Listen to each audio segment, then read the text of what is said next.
jump into the 3-pack. So what a topic. I just sit around and I know we don't like to be negative, Yeah. but there was just I wasn't gonna. I'm just going to call it like I see There it, you right? go. You know, and it's just as I look back and watch agents and the coaching that I do, and Ryan and I, we've been out in the offices doing a lot of lunch and learns and workshops. I'm just really kind of more deeply involved with agents outside of our team than I normally am.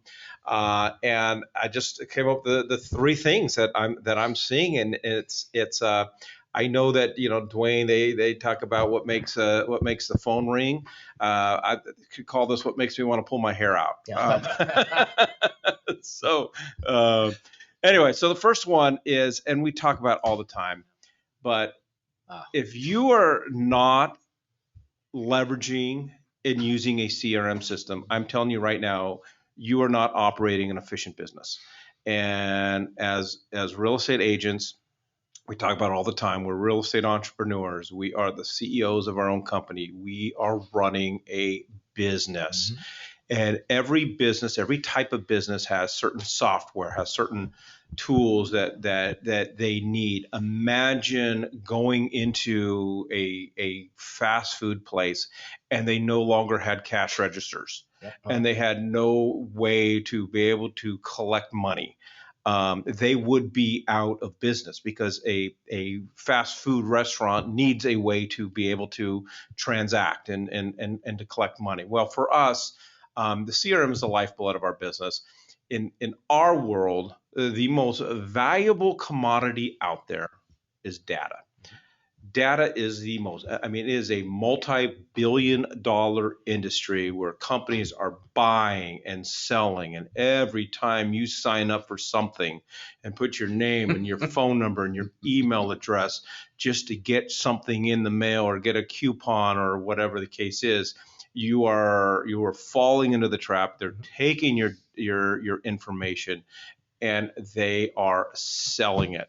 That's how valuable data is. And so for us, it is just as valuable. Your CRM, whatever CRM you're going to use, and I know with what West USA, we have a partnership with Wise Agent. It's $30 a month. If you think that is too expensive, you are in the wrong business. Yeah. Because it is the most valuable tool that you have, but it allows you to collect, store data, and stay in contact with people. Yeah. The thing here, Mike, is that NAR still annually reports on the home buyer and home seller report. And it says, and has said for the last 30 years, honestly, because that's how long I've been doing this, but it says here in Phoenix, but it says that the average consumer at the end of transacting with you, a very, very high percentage, in the high 80s, that people will do business with you again. 60% of all numbers are made up on the spot, so go for it. No, yeah, seriously. But you can go to NAR and you'll get the exact number. So, but the point that I'm trying to make is that, how come NAR also reports that only 22% do use their realtor again in a new transaction? And the reasoning is because nobody stays in touch with the consumer after the closing, truthfully. And if they are staying in touch with the consumer, they're staying in touch with the consumer with information that the consumer really doesn't care about. So they're deleting you instead of reading you. And again, another national statistic as it relates to lead generation activities. If we just talk about your sphere of influence, realtors have a tendency, Mike, you're absolutely right. People are paying big money for this data, but does the average realtor need the big data? And the answer is no. Does the average realtor need a lead generation resource from Zillow or Realtor.com? The answer is no. If you go to your database, for every one person in your database, statistically, you should find that one person should come in contact with 5 people annually that are ready, willing, and able to buy a home.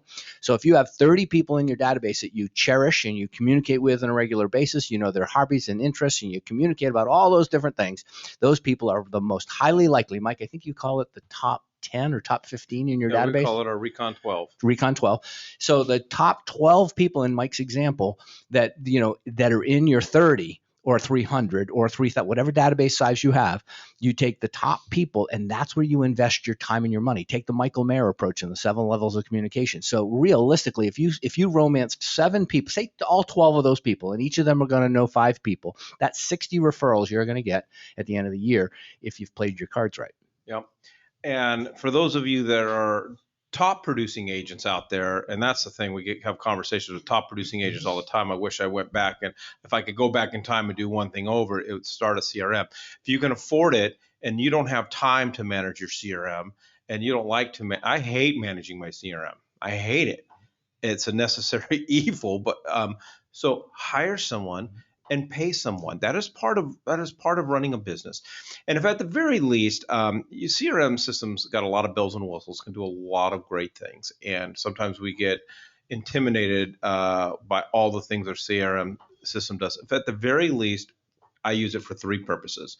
Our team uses our CRM for many other purposes, but at the very least, personally, when I meet someone, they go into my CRM. Name, phone number, email address, because chances are, if I don't talk to them for a couple months, I'm not going to remember who they are. Number 2, any conversations that we had, anything that I need to remember about that conversation is going to go into the CRM, so that at a later date I can go back and be reminded of what we discussed. What were the important conversations? What are the pain points? We talk about all the time as real estate agents. We've got to find those pain points. And number 3 is set up reminders. Don't ever, this is our number 1 rule on our team, don't ever close out a profile ever without setting up a reminder at a future date. Perfect. Every single morning at 8 o'clock in the morning, my CRM sends me emails of everybody that I need to follow up with that day from previous conversations. Most of them, I don't even remember who they are. So I go back in, read the notes, and look at the profile information and so forth. So nice. Number 2 is, I think the biggest mistake is not using a transaction coordinator. We are inherently, and I can say this, you guys can't, but we are inherently, as real estate professionals, we're cheap. We do not like to spend. I take that back. We like to spend money, but the things that we spend money on don't really just make me scratch my head. But don't be cheap. Your business can't afford to be cheap. Again, you have an opportunity when you're running a business. You have to have a team. You have staff. You have employees. Our transaction coordinator here at West USA allows you to add a valuable team member without having to have them on the payroll, having to pay insurance and unemployment, and FICA and all that stuff. But you're at the end of the day, for a good transaction coordinator, the 2 biggest things is, number 1, it allows for more family time. I literally was thinking about this last night. I got to spend 4 days with my kids and my family, and my partner and I. We put in quite a bit of stuff in escrow over the last week and a half. And you know what? I thought last night, I don't have to worry about it. I don't have to worry about the scheduling of the inspections. I don't have to worry about tracking down BINSers and clue reports and things like that, because we have a transaction. I'm not having to spend my evenings doing the things that most agents are doing in the evenings, taking care of the administration stuff. And for me, that's important because it allows me to have more family time. And then a good TC is going to allow you for more green time. And we refer to that as the money-making activities. Picking up the phone and calling people and prospecting. That's what a TC does for you.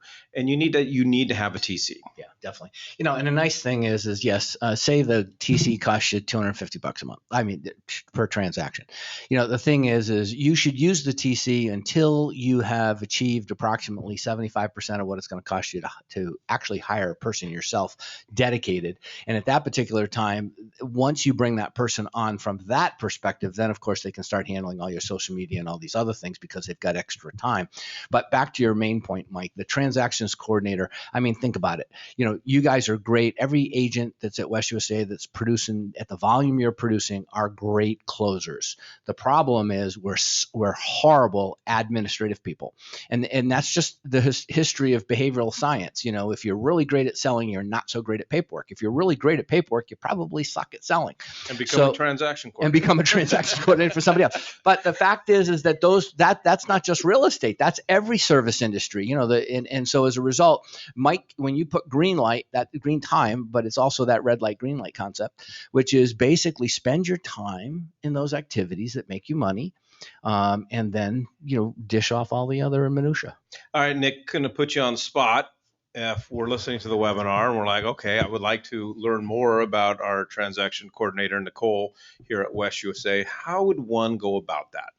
Reach out to your office staff and they'll be able to connect you with Nicole. You can also email tc@westusa.com and she'll be able to connect directly with you. But the best way to start would be with your branch manager. So how long Nicole's been doing this service for us? About how long right now? Quite a while. 6 years? 6 years, I think. I think at least. But so she's been at TC long before that, just before with West USA. But to everybody that's out there, this is a validated resource. Oh, yeah. I mean, our transaction coordinators department works with, I know, 3 of our top 5 agents at West USA. So they're doing hundreds of transactions, and we're scalable enough to be able to drop in the onesie twosies as well. So you can be a 5 producing agent or 100 producing agent a year, and you should be fine working with Nicole in that system. All right, number third, the third one, not knowing how and when to have real estate conversations. So what I'm learning is this business is not difficult. I don't know why we overcomplicate things, but it really is not that difficult. If you want to make more money and close more deals, have more real estate conversations. It's a numbers game. What I've learned is people right now, they are not interested in talking to realtors. They're not interested in talking to real estate agents, but they're interested in talking about real estate. So go with that angle in mind. Mm-hmm. Everywhere you go, have a real estate conversation.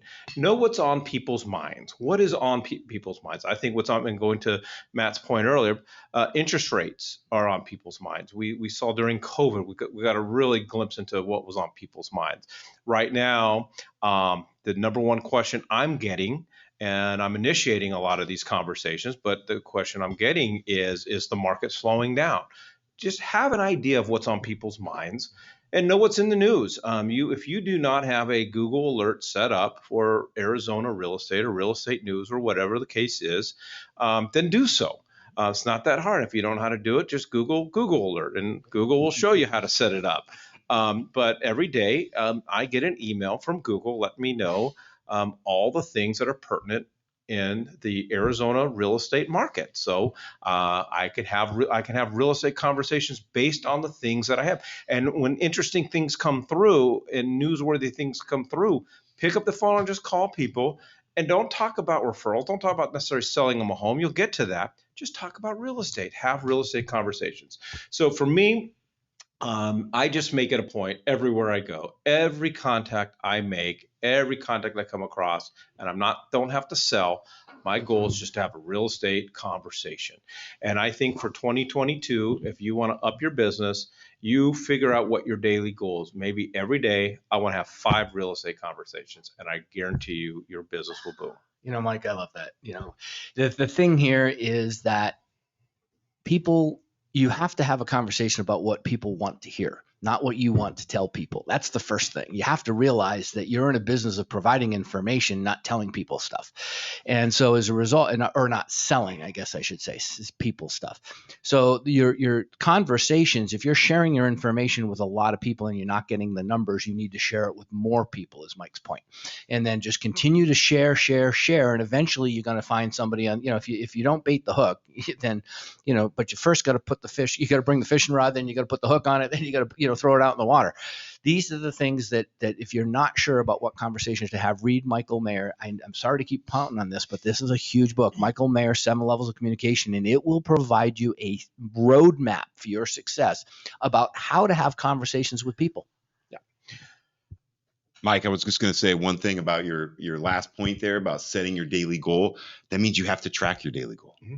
You got to have a number to know how many conversations does it take for me to get maybe one person, one listing appointment, or tracking your numbers is vital. And we do that. The Bookspan Baker team, every morning we have an 8:45 call where we go over our numbers from the previous day.